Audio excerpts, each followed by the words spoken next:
back, and I'm going to place myself here today and move the camera, a little more room than being cramped up over there, so everybody can see, everybody can hear.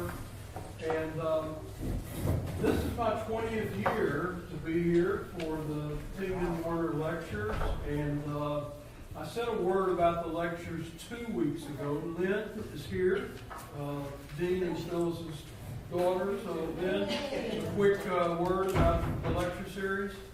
Just thank you, Bill. And for you all, you may not know or you may know, but my uncle has sponsored the endowment to keep Bill here. So as long as Bill wants to be here, it's being taken care of. Wow, that's nice.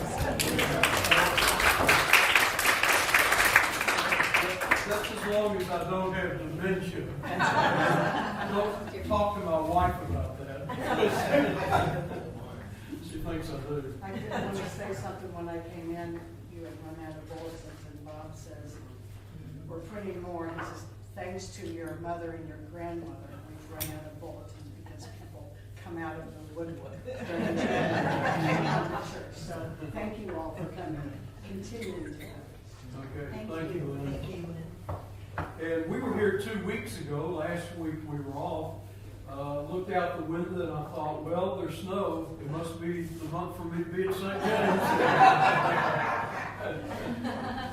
But I remember, when Merle was pastor, Merle was from the hinterlands, and boy, he didn't cancel for anything. I didn't tell you.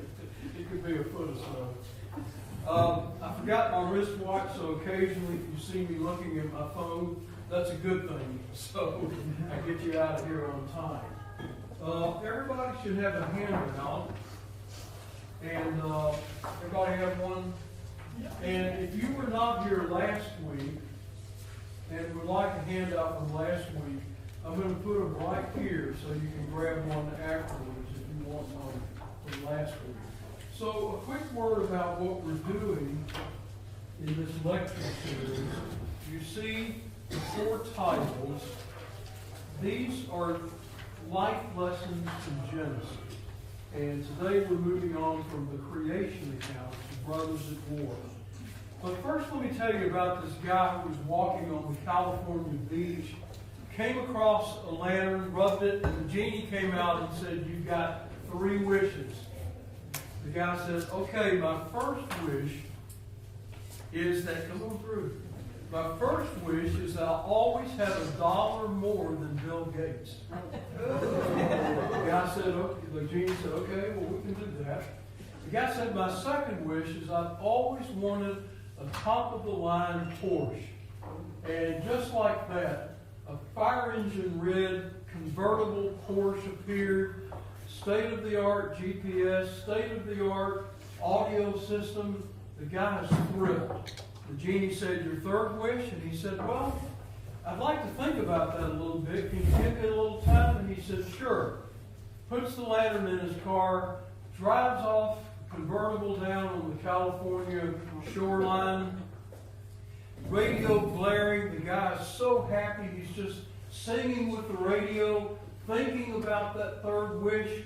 An advertisement comes on the radio. He just keeps on singing. Oh, I wish I were an Oscar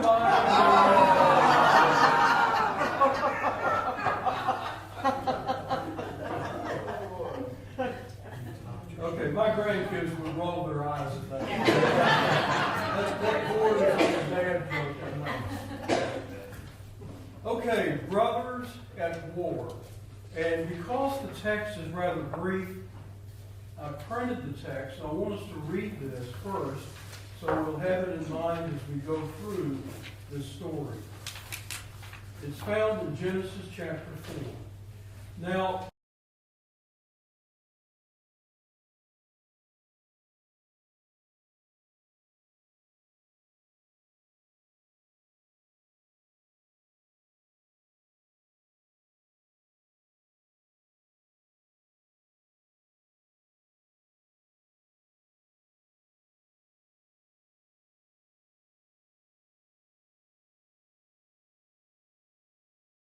flock, their fat portions.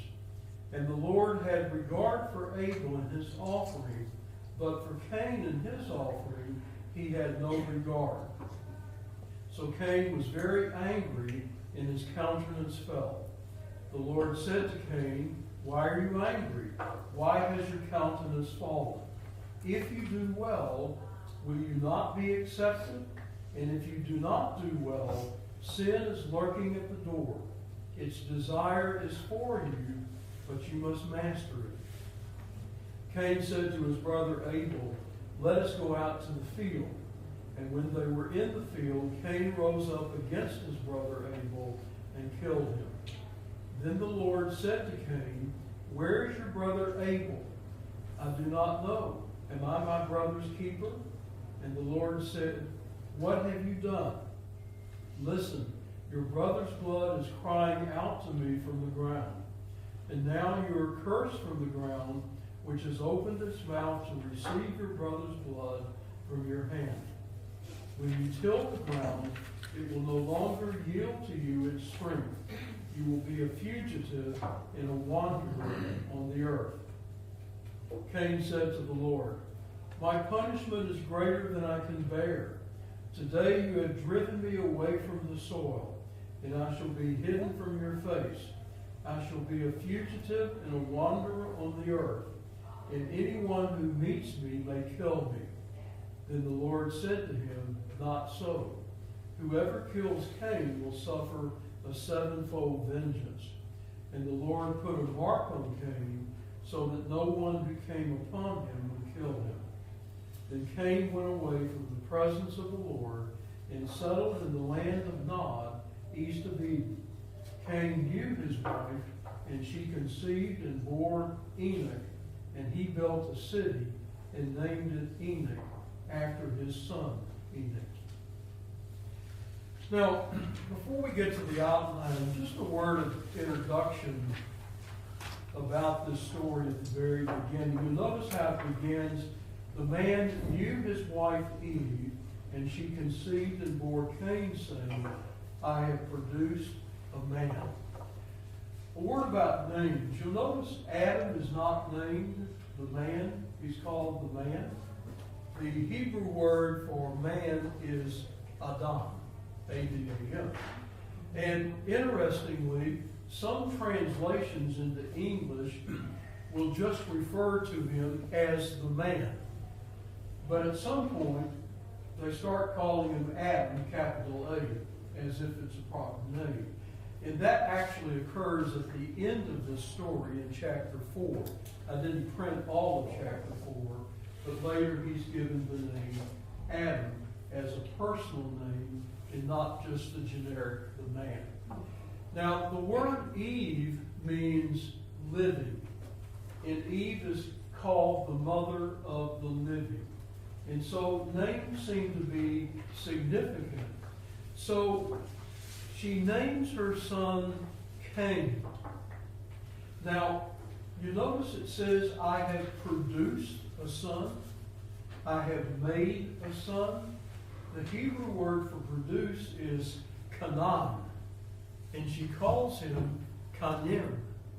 It's in Hebrew, which in English is Cain. It's a play on words. In other words, it's like saying, "I have produced a son, and I have named him Produce." In English, "I have produced Canaan, a son, and I have named him Cain." And so these names are significant. But when Abel is born, Habel in Hebrew, it means vapor, wind, puff of smoke, something that doesn't last very long. And so the writer of this story, many, many years later, sees the significance there in the name Abel. Now, this is a motif that is common in literature and even common in Old Testament literature, the motif of brother against brother. In particular, the idea that the younger brother displaces the older brother. In this case, Abel displacing Cain as the one whose offering is accepted. Later we see that with Jacob and Esau. Jacob, the younger brother, We see it with King David, was the youngest of all his brothers chosen. So it's a pretty common thing that we find in the Old Testament. And here's the first instance of it, and it's going to end badly, obviously. So let's get into the outline, and I've tried to sort of give you just sort of a simple outline, but I want to expand on each of these points. So, two brothers, a study in contrast. Look at what I've written on your handout at the bottom, letter A. Two occupations. Cain was an agriculturalist following his father's career. Abel was a shepherd. This was not only a conflict of occupations, but a conflict of lifestyles. Now, think about the lifestyle of a shepherd versus the lifestyle of a farmer. Cain is a man who stays put, right? He plants crops. He doesn't wander off with herds. He plants crops, and he's got to be a man of patience because he's got to wait for the fruit of the crops that he's planted. Abel, on the other hand, is a herdsman. Abel travels around looking for grass for his flocks, sometimes gone days at a time, looking for pasture. And so you have not only two different occupations among the brothers, you've got two different lifestyles. And I think that may have a little bit of bearing, as we're going to see on the story later. Now, letter B, two offerings, the very bottom of your handout. Reading from the handout. Cain offers the fruit of the ground. Abel offers the firstling of his flock. The Lord has regard for Abel's offering, but not for Cain's. No reason is given as to why. Now, some have tried to find the difference in the fact that Abel offered a blood sacrifice and have made a lot to do about that. But the text really doesn't say that. In fact, later in Jewish history, as you get further in the Old Testament, when they made sacrifices at the temple, both cereal offerings, grain offerings, and animal offerings were acceptable. And so it wasn't that one was preferred over the other. At least the text doesn't say anything about the one being a blood sacrifice and the one not being a blood sacrifice. It does say that Abel offered the firstling of his flock, which might be a little hint that perhaps Cain offered only the leftovers, maybe. But again, we just don't know. But there are some hints that might help us as we go a little further in the text. So flip over your handout to the back side and look at the two attitudes. This is where we might get a little help here. By faith, Abel offered to God a more acceptable sacrifice than Cain's. That's a quotation from Hebrews. Perhaps the issue is one of attitude, disposition. Did Cain make his offering as an afterthought? Was Abel's offering done with a deep sense of trust? So, in a way, he might be saying that what the attitude with which we do something is just as important as what we do, that there might be an ethical issue involved here and not just simply an issue of the offering of the sacrifice. Later in the text, you remember God says to Cain, if you do well, you will be accepted. And you notice how it's worded. This is actually verse 7. He says, if you do well, you will be accepted. Not just your offering, but you will be accepted.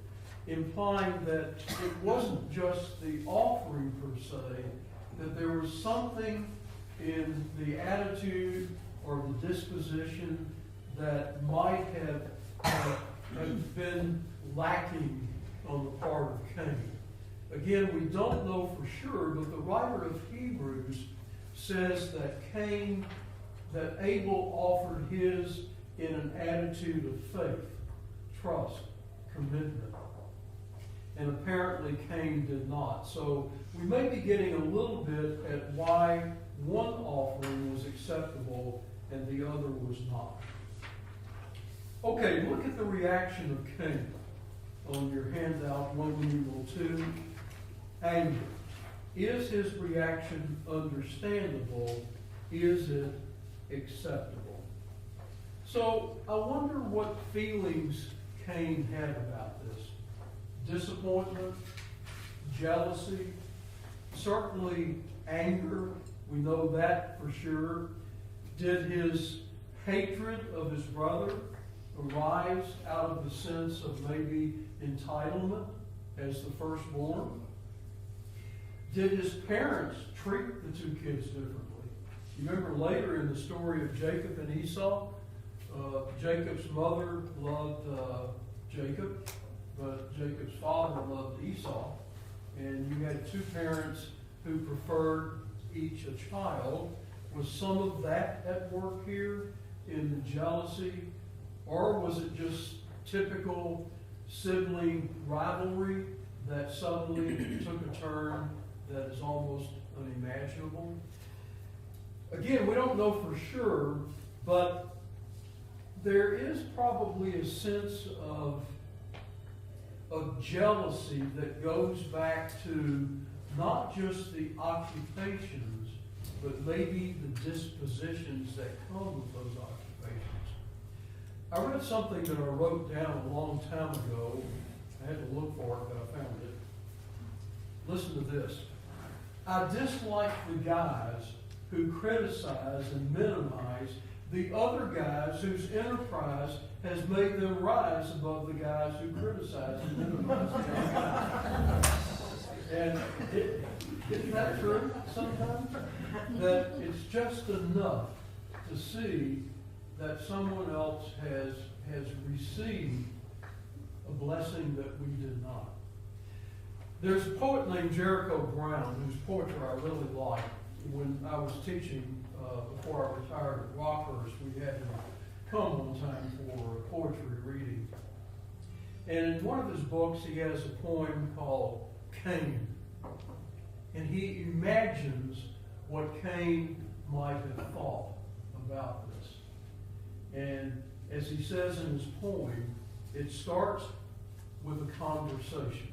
Let me read his poem to you. Cain. First, a conversation. You can imagine Cain and Abel talking it over. Now, a volcano. Call me quick-tempered, a quick-tempered vegan. Turnip lover, fruit licker, mound maker. Quiet. I can predict an earthquake. I can cook a rose. I'm the first to kill a weed. The collards should come quick this year. The beans may be lean, but some people slaughter sheep for dinner. Some chew leaves. I plant seeds and wait all winter to eat. Firstborn and patient. I give ground color. Pull pink from green. Azalea vibrant as a lamb's tongue. My kid brother kills one. But I dig the hole. Soil, still young, the lava beneath it, near each finger. Little brother tortures most of God's creatures. And small men watch them bleed. I can imagine that. Cain the farmer. You my little brother over there slaughtering animals. I'm patient. I'll wait for the produce of the land. So I think that some of this is maybe a jealousy that is growing out of a difference in occupations and resulting in a difference in dispositions. But whatever it is, it leads to murder. So go back to your handout, letter B, murder.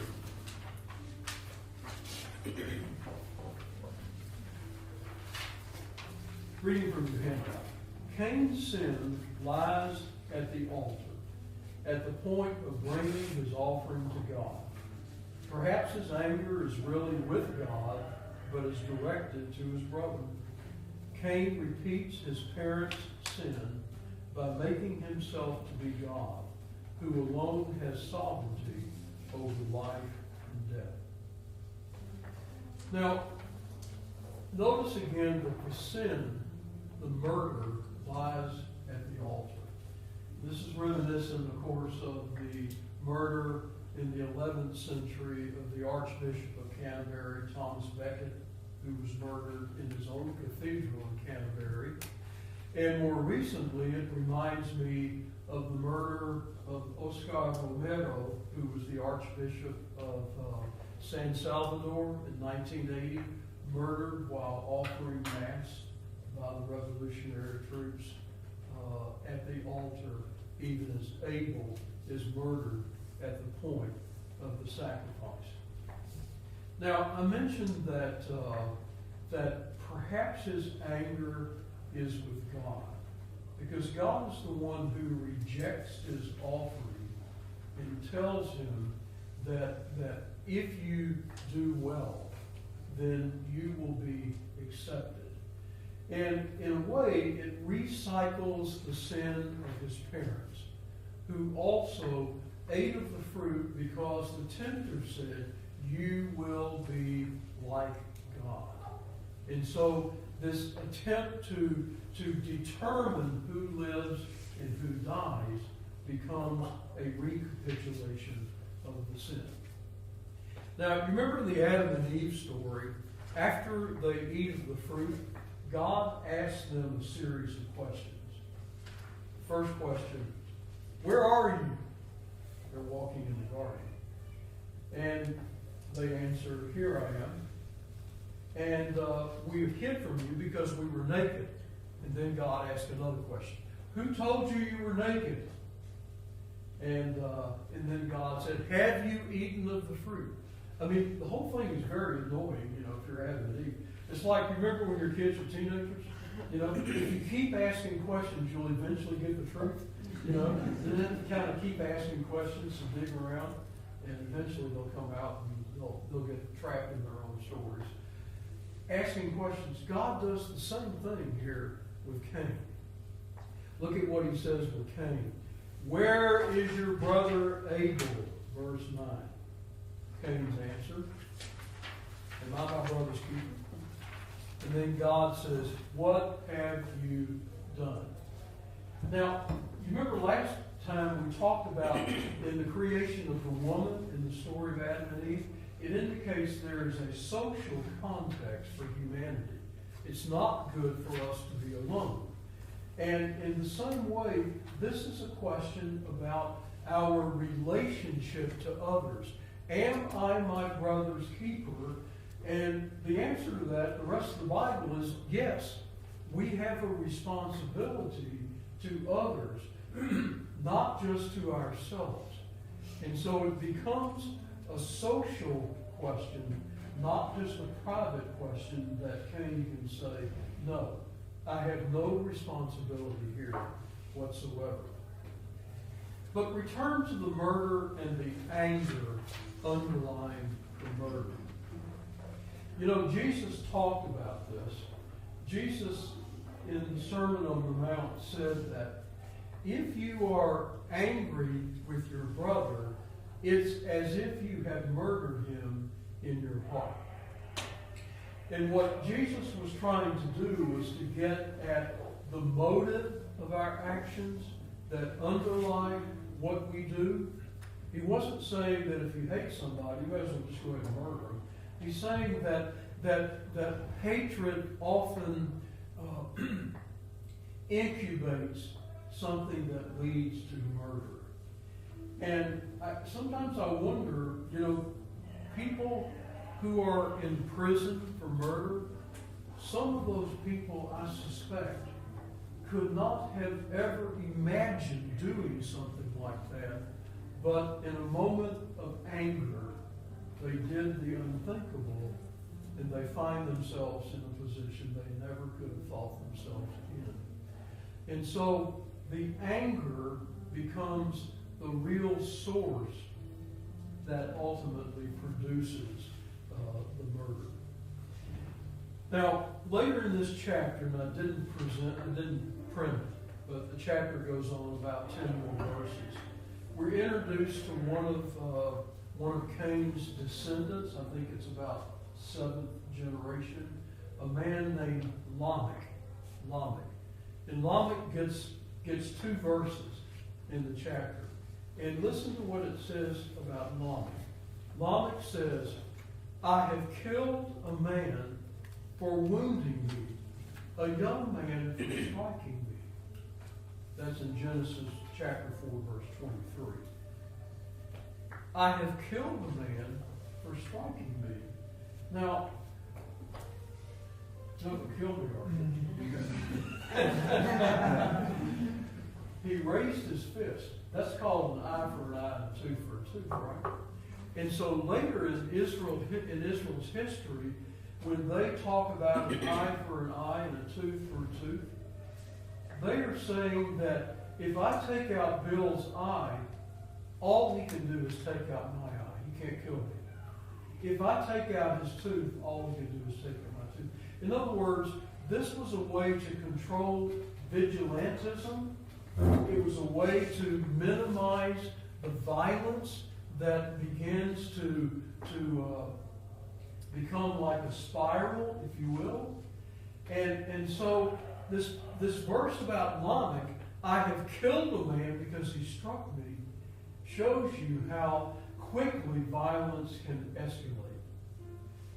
There was a Latin American archbishop, a Catholic archbishop named Helder Câmara, who was Archbishop of the Receipt in Brazil. And he wrote a book called The Spiral of Violence. And he talks about how violence can spiral out of hand. And he uses examples that start with injustice and then lead to revolt and then lead to repression. And you think about how that cycle works. You think about in our own history in America in race relations, a black man's neck is pressed down by a cop where he can't breathe, which is definitely an injustice. And it leads to revolt and riots on the street, which in turn leads to repressing the riots with more police and National Guard and so on. And it's a cycle. It's a vicious cycle. But the cycle is only broken when you get to the injustice. It's like the old bumper sticker, if you want peace, work for justice. When you have injustice, you have violence.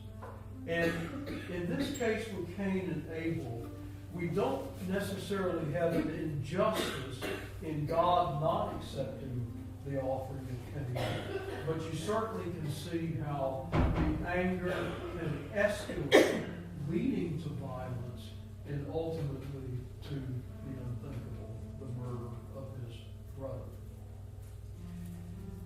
Let's move on to the punishment of Cain. The punishment of Cain, threefold. The first one, reading from your handout, barren ground. This was similar to the punishment of Adam.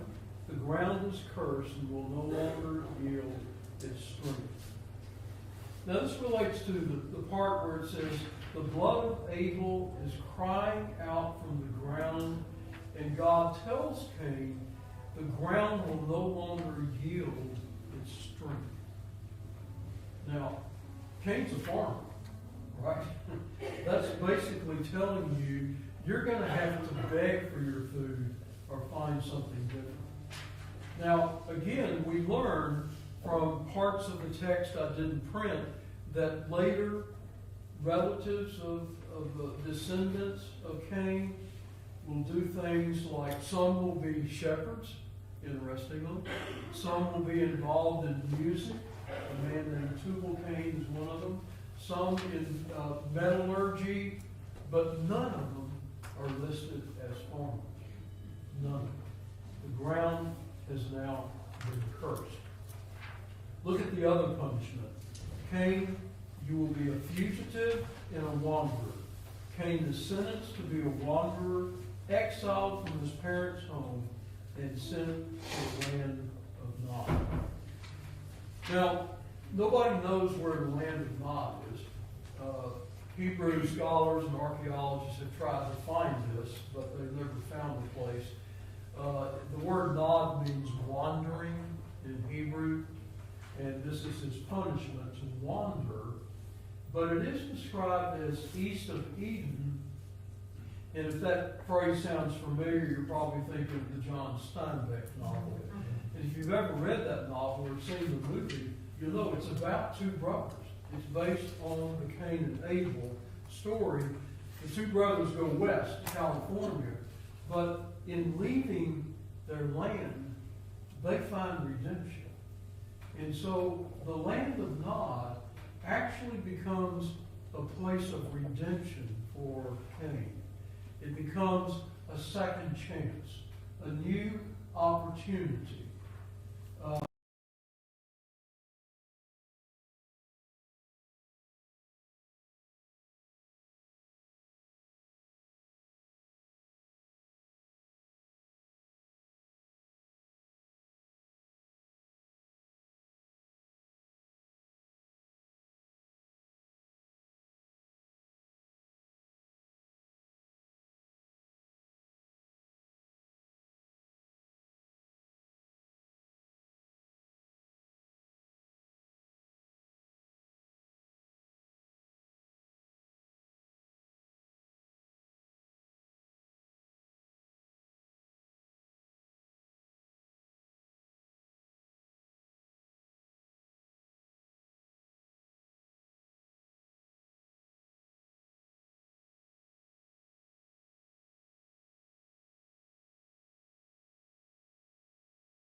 It's just waiting for a time to pounce. But also God says, if you do well. And so I think we have here an emphasis on both free will and determinism. You know, when we talk about human sin, we're talking about a lot of factors that go into the things that we do. The gravity of our sin often depends on a number of factors that I would call mitigating circumstances that sometimes are not even within our control. Sometimes it depends on the severity of the temptation. It might depend on the severity of the impact of the sin on others. It has to do sometimes with our own mental state. We see this in crimes that are committed all the time. Some of you may have read or heard about the hit and run that was up in North Oak this past week. It happened up there near Berry Road on North Oak. 2 a.m. in the morning, a guy on a bicycle got hit by a truck. The truck drove off, but they tracked him down. Turned out the truck driver was drunk. Oh, dear. Really drunk, well over the limit. And of course, right now, he sits in the Clay County Jail on a $100,000 bond, waiting for trial. Now, being drunk and committing a crime is a mitigating circumstance. That is to say, his jail time is not going to be the same as if he committed premeditated murder. And so, it doesn't excuse him. And we know that if you drive drunk and kill somebody, you're going to prison. But it's not going to be the same as if you premeditated, determined to kill somebody. And so there are always circumstances that balance out our freedom. And sometimes the balance is not always equal, but the circumstances should be taken into account. I've often been impressed with the story of Adam and Eve and the temptation. I mean, the early Christian writers who were practically all men, you know, poor Eve, I mean, they just beat up on Eve, you know. Eve is the one who caused all the problems. Eve is the one who tempted her husband, gave him the fruit, blah, blah, blah, blah. But think about it, in the ancient world, whenever you had negotiations occurring, they occurred between the two most important people. I mean, Eve has to face the tempter head on. She has to face the tempter.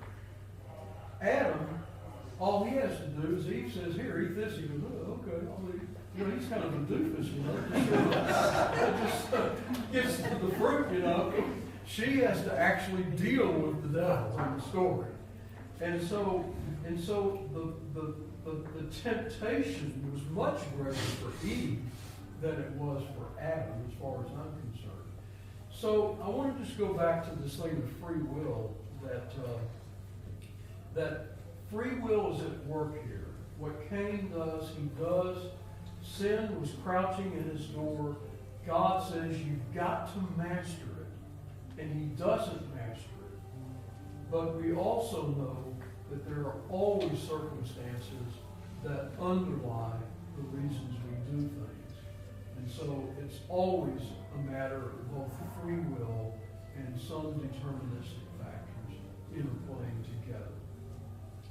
Now, one final question, and then we're getting close to the end of our time here. The character of God. Now, I've asked a couple of questions here. One involves God's lack of intervention. Reading from your handout. God does not intervene to protect Abel from his brother. Is the lesson here that goodness gets you nowhere? Or do we sometimes have unrealistic expectations of God? You know, the old adage, you know, no good deed goes unpunished. But I do wonder if sometimes we expect God to bless us in a certain way as if we are entitled. That we have done X, Y, and Z, and therefore we expect God's blessings. I don't know how many times I've heard people say things like, I have done everything I think God wanted me to do, but I still didn't get what I asked for. And that's rooted pretty deeply, I think, in our sense of tit for tat. that we've done this and we're entitled. I remember reading years and years ago, and I've actually reread it 3 or 4 times because I've used it as a textbook, Rabbi Harold Kushner's book, When Bad Things Happen to Good People. And Kushner lost his son to that disease, that terrible disease, prodigia. It's the aging disease where you age very quickly. I can't think of the name of it. It starts with a T. Anyway, that's irrelevant. So at the beginning of his book, thank you. At the beginning of his book, Rabbi Kushner says, I thought I had a deal with God. I would be a righteous man. I would take care of my family. I would be a good rabbi, and God would bless me. And that didn't happen. And that's the sense of entitlement. And so the fact that God doesn't intervene with Abel really relates to what we did 2 weeks ago. You remember our handout, 10 great truths from Genesis? One of those truths was creation is coherent and orderly. And God doesn't step in to prevent bad people from doing bad things to us. We live in a coherent and orderly world where bad things do happen to good people. And so I don't think it's some sort of a defect in God's character that God does not step in to intervene and to save Abel. The second one on your handout at the very bottom, God extends grace to the murderer. The mark of Cain is a way to assure Cain's safety from the kind of vengeance that is so much a part of human nature. The intention is to break the cycle of violence. And we've already talked about that, but the mark of Cain is not a negative. Sometimes you hear people talk about the mark of Cain as if it's a negative. But God puts that mark on Cain to protect Cain, to break that cycle of violence where others will kill Cain for what he has done. And then finally, the last part of this, the character of God, letter C. God extends grace to the victim's family. Eve gives birth to Seth, from whose lineage the righteous Noah would descend. Now you think about this from Adam and Eve's perspective. They've lost both of their children. Abel has been murdered, and Cain has been exiled. And they have a third child, Seth.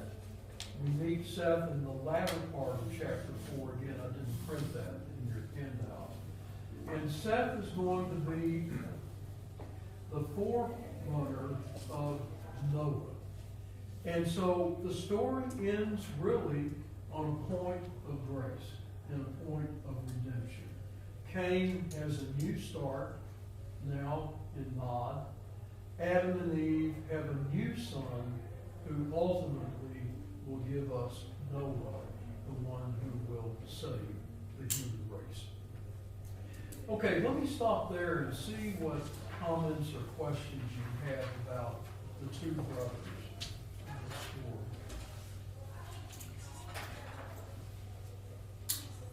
It's interesting that you brought up David with the two occupations. Mm-hmm. The two who were favored were both shepherds, taking care of others. Yeah, but and interestingly, you have the opposite with Esau and Jacob, because Esau was the one who was out hunting and working with the flocks and things like that. Jacob was the one who hung around the tents, learning how to cook. But do we know which one God preferred in that case? Well, Jacob was the chosen one, we're told. It says in the scripture, God loved Jacob and hated Esau. But that hatred, now you have to remember, is kind of the language used to refer to election or not elected, chosen or not chosen. Love and hate is strong. Those are strong words, but you can substitute elected, not elected, chosen, non-chosen. Yeah. You know, we got, yes, Cliff. Well, on a different subject, I was struck that there was no death penalty for Cain. And so he's gonna have to live with his deed and work it out. Now, he's being protected, but, you know, I'm thinking about modern day debates about pro and con death penalty and kind of things. But you know, interestingly, in early Christian history, well, just ancient, really, history in general, exile was often used as a terrible punishment, much more terrible than execution, because you were sent somewhere by yourself in an isolated place, and you had to figure out your own food, you were isolated. And so this exile came to a land that we can't even identify, was a pretty harsh punishment. So he certainly didn't escape punishment, No. but God did not take his life. And again, this is a depiction of an era when life is very, it doesn't seem very important. You know, people are violent and vicious. And we see that, well, we see it in all of ancient history especially, but we see it recurring even in the modern world. You know, kind of a recurring basis.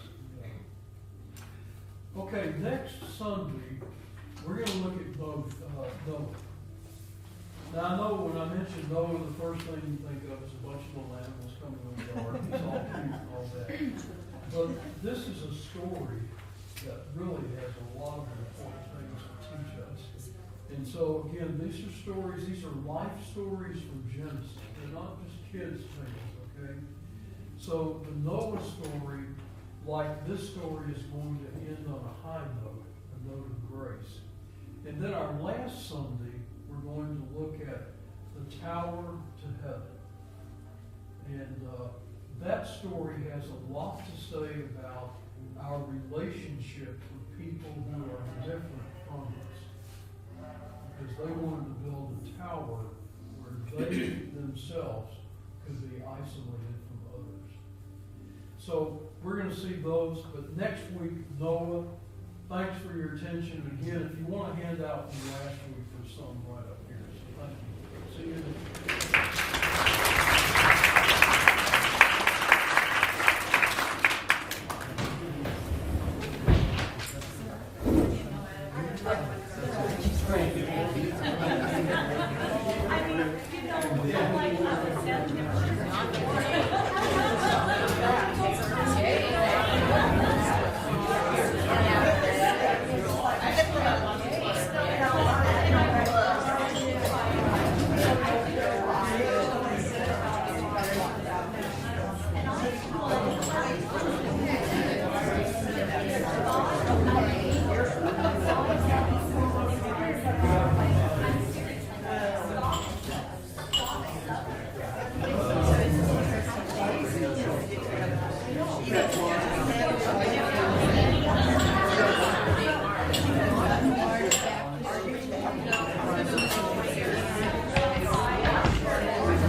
Yeah.